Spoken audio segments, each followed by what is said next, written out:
சென்னை குன்றத்தூரில் அடுக்குமாடி குடியிருப்பு சங்க தலைவரை தாக்கிய முன்னாள் சங்க தலைவரை போலீசார் கைது செய்தனர். சென்னை குன்றத்தூர் அடுத்து வழுதலம்பேடு பகுதியில் உள்ள தனியார் அடுக்குமாடி குடியிருப்பின் சங்க தலைவராக இருந்து வருபவர் சதன்குமார் ராய்.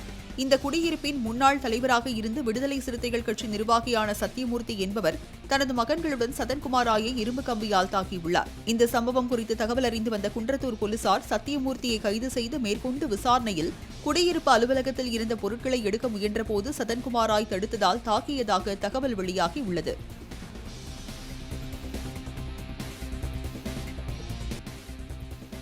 சென்னை குன்றத்தூரில் அடுக்குமாடி குடியிருப்பு சங்க தலைவரை தாக்கிய முன்னாள் சங்க தலைவரை போலீசார் கைது செய்தனர்.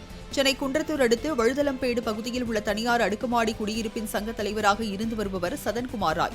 இந்த குடியிருப்பின் முன்னாள் தலைவராக இருந்து விடுதலை சிறுத்தைகள் கட்சி நிர்வாகியான சத்தியமூர்த்தி என்பவர் தனது மகன்களுடன் சதன்குமார் ராயை இரும்பு கம்பியால் தாக்கியுள்ளார். இந்த சம்பவம் குறித்து தகவல் அறிந்து வந்த குன்றத்தூர் போலீசார் சத்தியமூர்த்தியை கைது செய்து மேற்கொண்டு விசாரணையில் குடியிருப்பு அலுவலகத்தில் இருந்த பொருட்களை எடுக்க முயன்றபோது சதன்குமார் ராய் தடுத்ததால் தாக்கியதாக தகவல் வெளியாகியுள்ளது.